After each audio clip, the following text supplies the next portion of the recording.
Good morning, everyone. Today is February 2nd, Groundhog Day, 2026, and we're still talking about prayer. Good morning, good morning. Welcome, welcome, welcome.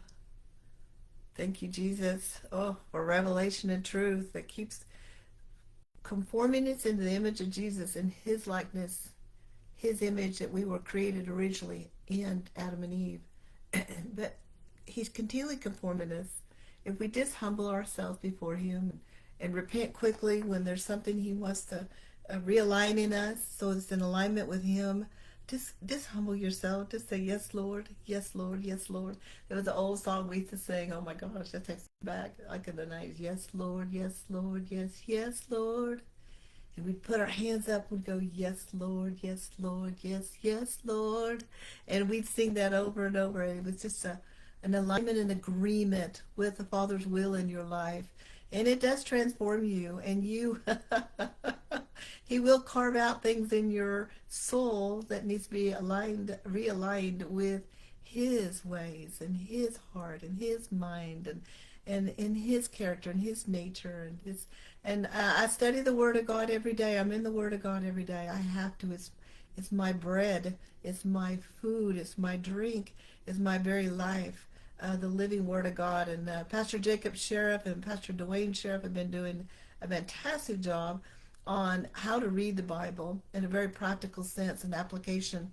So I highly recommend that. Go to Victory Life, YouTube. I may even post those on this group. This is a private group. This started out years ago with 0 people, and now we're up to multiple countries represented. Oh, I think it's over like 1,600 members, 1,500, 1,600 members. I don't want to exaggerate. I want to tell the truth. And on an average, we get multiple. Every week I share and we get multiple clicks. Well, today we're going to talk about prayer of agreement. Prayer of agreement. An alignment with the Father. Unity. We're going to talk a lot about unity, and I've got a lot of scriptures. I did post the scripture references so you can go back to them. I'm going to read a lot out of the Passion Translation today. I've got kind of hooked on that lately. So, Father, we just thank you for this time together. Jesus, you are the revelatory truth. You bring revelation. Hallelujah. You sent your Holy Spirit to be our teacher, our counselor, our helper, our comforter, our advocate, our strengthener, our standby. And you're the teacher this morning, Holy Spirit. I humbly submit myself unto you. You teach forth through this humble woman's mouth, your daughter, Father. In Jesus' name. And everyone said, amen, amen. And again, I cannot see who's on this morning. So I always go back afterwards and then I post it to my YouTube and then share it, so it'll always be on here. But we've been talking about prayer, a lot about prayer, and the Lord put this on my heart. And this is, I'm telling y'all, when I teach and I share, this for me. This helps me grow. So thank you for even participating with me. I'm very blessed and honored that you want to be a part. Matthew 18:19 says, again I say unto you, that if 2 of you shall agree on earth as touching anything that they shall ask. Remember, we learned about asking. When you ask, you receive. Ask, you receive. It shall be done for them by my Father, which is in heaven. Agree is the word symphony. And I can't say the Greek word in here, simple, neo, to agree together or to come into agreement. Now, I went to Andrew Womack's Living Commentary again, and I also got my notes from Rick Renner Ministry. Harmony and unity in prayer, harmony with the promises of God. He moves in action when we're in alignment and in unity with His will. Remember, we were learning as long as we are in His will, we're praying according to His will. Ask and you shall receive. Ask and you shall receive an agreement. The word symphony, like a symphony, and I posted a symphony, a requiem, I think it was Mozart, in this group. And I put the lyrics on there. Go back and look at that. It's under the announcement of today. And I put the requiem. It's beautiful. Oh, beautiful music. It's symphony, orchestra. It's totally in alignment and unity together. Made this beautiful sound that we just love to hear. I love to hear the classicals. It just blesses my soul. So some means with, phonia means to make a sound. So what that means is when we agree, we're making a symphony, which means a harmonizing prayer among two or more believers that come together in agreement. A harmonizing prayer among two or more believers, like an orchestra of musicians. Like an orchestra of musicians. And what that does, it creates a supernatural movement of God that deeply touches the heart of our Father. And He answers and fulfills the issue brought before Him. Because God is spirit, remember that? God is a spirit. We worship Him in spirit and truth. He's looking for those who worship Him in spirit and truth. And so when we pray in agreement, touching anything that's in alignment and agreement with Him, He's a spirit. It starts in the spirit realm, the answer, and it comes into the physical realm. So, don't ever give up. Stand strong. Whether you're receiving instant or like Daniel, I told you all to read the book of Daniel about it took 3 minutes for one of his prayers to be answered, and then it took 2 weeks. He never gave up. He continued to stand and believe. Like Abraham, our father of faith, he stood and believed even though his body was well past able to produce a child. But when we agree in prayer, it places us in a powerful position where God will move into action and do whatever we're asking of Him to do. Amen. So now I'm going to unity among breathers and both unity among brethren in both good is good and pleasant. It raises us to a higher elevation in Him. A higher elevation in Him. And I had a dream. I won't go into all the details of the dream, but part of the dream is that we as a church was together, and in the ceiling was extremely high ceilings in this church, and there was two different kinds of tracks that we could go up to, like staircase and then a railroad track that we could go. It's like a track, and the more we were in unity and prayer together, the more we were in sync together, the more we could rise to another level and go up higher and keep going higher and keep going higher with revelation and truth. And that's what we want. Amen. Oh, it's so powerful that when the body of Christ comes together, unity releases the anointing power of the Holy Spirit. Unity equals agreement, or unity equals agreement equals unity, and the power of God is released like fireworks. So let's read some scriptures. Are y'all ready? Hallelujah. Agreement prayer. Let's go to Acts chapter 4, verses 24 through 37. This is also in the TPT, Passion Translation. Now this is kind of lengthy, so just bear with me. And I love the Word of God. I love reading the Word of God.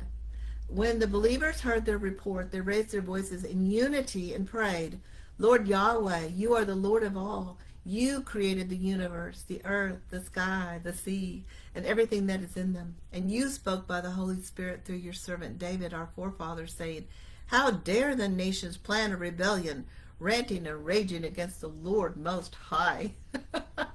Sounds familiar, huh? Their foolish plots are futile. Look at how the kings of the earth take their stand, with the rulers scheming and conspiring together against God and His anointed Messiah. You know, all these wars that are going on, all this conflict that's going on is because they're going against the will of God. In fact, Herod and Pontius Pilate, along with Jews and non-Jews, met together to take their stand against your holy servant. Now here they were in unity together, but look what they crucified the Lord, Jesus the Messiah. They did to Him all that your purpose and will had determined according to the destiny you had marked out for Him. So now, Lord, listen to their threats to harm us. Empower us. Here's their prayer of unity and agreement. Empower us as your servants to speak the word of God freely and courageously. Stretch out, I pray this over us now, stretch out your hand of power through us to heal and to move in signs and wonders by the name of your holy Son, Jesus. Now, everything they prayed so far is in alignment with the Father. We can pray this also over us in agreement, and it will be done. As they prayed, the earth shook beneath them. Look what happens when you come in unity as believers. As they prayed, the earth shook beneath them, causing the building they were in to tremble. Each one of them was filled. That was a Holy Ghost earthquake. Each of them was filled with the Holy Spirit, and they proclaimed the word of God with unrestrained boldness. All the believers were in one mind and one heart. Selfishness was not a part of their community, for they shared everything they had with one another. Ooh, Lord, may it be so in the days to come in your body today. The apostles gave powerful testimonies about the resurrection of the Lord Jesus, and great measures of grace rested upon them all. Great measures of grace rested upon them all, and that's God's power. Some who owned houses or land sold them and brought the proceeds before the apostles to distribute to those without. Not a single person among them was needy. For example, there was a Levite from Cyprus named Joseph who sold his farmland and placed the proceeds at the feet of the apostles.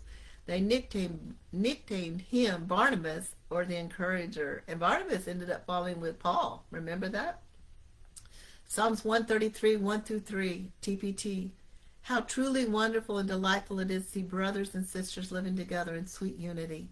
It's as precious as the sacred scented oil flowing from the head of the high priest Aaron, dripping down upon his beard, the anointing, and running all the way down to the hem of his priestly robes. The anointing it flows. The anointing, the power of Jesus flows through us. We're in unity and agreement. This harmony can be compared to the dew dripping from Mount Hermon, which flows down upon the hills of Zion. Zion, when you see Zion, that represents the church.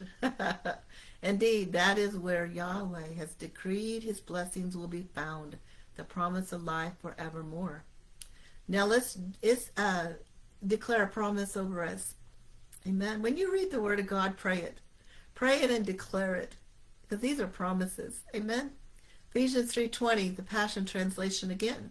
Never doubt God's mighty power to work in you and accomplish all of this. He will achieve infinitely more than your greatest request. keep asking, keep seeking, keep knocking. Amen. He will achieve infinitely more than your greatest request, your most unbelievable dream, and exceed your wildest imagination. He will outdo them all, for his miraculous power constantly energizes you. The greatest power on earth is the resurrection power of God that raised Jesus from the dead. That same resurrection power lives within you. We come in agreement and unity of the Father's heart and will, and pray, ask, seek, and knock. Whoo! We can believe this promise. Amen. And signs and wonders. Amen. Boldness. Amen. Now let's go to 1 Corinthians 1:10. This is strong encouragement. I urge you, my brothers and sisters, for the sake of the name of our Lord Jesus Christ, to agree to live in unity with one another and put to rest any division that attempts to tear you apart. Who comes to kill, steal, and destroy? The devil. But who came to bring us life and life in abundance? Jesus. So be restored as one united body, living in perfect harmony, symphony, amen, an orchestra, amen, a symphony. One of us plays the flute, one plays the clarinet, one's the saxophone, one's the drums, and one's the conductor. Who's the conductor? Jesus. Ooh, I declare unity and agreement in the body of Christ, amen. No more division, amen. We just believe in Jesus and everything that he did for us. Ooh, he's the Son of God, and he was resurrected. Amen. He died. He lived. He was born. He died, and he was resurrected, and he ascended at the right hand of Father God. Amen. Ever making intercession for us. Hallelujah. And we too sit at the right hand of Father God in Christ Jesus. There's our unity. Form a consistent choreography among yourselves, having a common perspective with shared values. Let's go to Ephesians 4:11 through 16. I told you there's going to be a lot of scriptures. This is a different view of it. This is what God sent us. Jesus, when he ascended, he sent gifts, the fivefold ministry. I believe that Jesus wants to implement the fivefold ministry into the body of Christ, into the churches. He wants, and as I read it, you'll see why. And this is to bring the unity, amen, the agreement. And he has appointed, Jesus has appointed some with grace to be apostles, some with grace to be prophets, some with grace to be evangelists, some with grace to be pastors, some with grace to be teachers. And their calling is to nurture and prepare all the holy believers to do their own works of ministry. I highly recommend go read and study Ephesians 4. These grace ministries will function. Okay, let me go back. And their calling is to nurture and prepare all the holy believers to do their own works of ministry. And as they do this, they will enlarge and build up the body of Christ. These grace ministries will function until we all attain oneness into the faith, until we all experience the fullness of what it means to know the Son of God. Hallelujah. And finally, we become one in a perfect man with the full dimensions of spiritual maturity and fully developed into the abundance of Christ. There are so many promises and declarations here. And then our immaturity will end. Hallelujah. And we will not be easily shaken by trouble, nor led astray by novel teachings, or by false doctrines of deceivers who teach clever lies. But instead, we will remain strong and always sincere in our love as we express the truth. We should always express the truth in pure love. All our direction and ministries will flow from Christ and lead us deeper into Him, the anointed head of His body, the church. For His body has been formed in His image and is closely joined together and constantly connected as one. And every member has been given divine gifts to contribute, to the growth of all. And as these gifts operate effectively throughout the whole body, we are built up and made perfect in love. Amen. Another scripture talks about when the outpouring of the Holy Spirit came. They were in unity and agreement prayer. Acts 2:1. When the day of Pentecost had fully come, they were all with one accord in one place. New King James Version. All one accord in one place. I declare that over the body of Christ. Amen. No more division. Now here's the prayer of Jesus. I recommend you read all of John 17. John 17:20 through 23 says, New King James Version, I do not pray for these alone, but also, that's us, but also for those who believe in me through their word, that they all may be one as you, Father, and are in me, and I in you. That they all may be one as you, Father, are in me, and I in you. That they also may be one in us, that the world may believe that you sent me. And the glory which you gave me, I have given them. And that's the manifested presence of God, that they may be one just as we are one. I in them and you in me, that they may be made perfect in one agreement, unity, that the world may know that you have sent me and have loved them as you have loved me. Woo, hallelujah. Okay, one more scripture and then we'll be done. I recommend go back and re-listen to me because of all the words, all the scriptures, and ask God for more. Ask God for more revelation, understanding. Amen. 1 John 5:14 through 15, because His word never returns void. Amen. It goes forth to fulfill all God's called it to do. And the word is Jesus. John 1:1 and 2, 3. Now this is the confidence that we have in Him, that if we ask anything according to His will, He hears us. And if we know that He hears us, whatever we ask, we know we have the petitions that we have asked of Him. Amen. Amen. Woo, I just preached myself happy. Father, we just thank you so much for your living word. We thank you for truth and revelation. We thank you for the conforming of your Son within us, Lord, each and every one of us. We thank you, Lord, that the love that's been shed abroad in our heart by the wonderful Holy Spirit and in our hearts, Romans 5:5, that, Father, that love will just flow out of us. We will speak the truth in love. We will love each other with your love, Father God, but we will stand for truth and righteousness, Father. And I declare, Father God, in the body of Christ, that the fivefold ministers rise up, bring them to the forefront, Lord God, so that we can truly be equipped to become perfect in unity in you, Father God. And I thank you, Father, for this time together. I thank you for your word going forth in power and might. And Father, we just submit ourselves humbly before you, and I bless every single person that is hearing my voice, Father, that they're hearing your voice, Jesus, that they're receiving more revelation from you and knowing you, Father God. In Jesus' name we pray. Amen. Amen. Well, God bless your week. Love you all.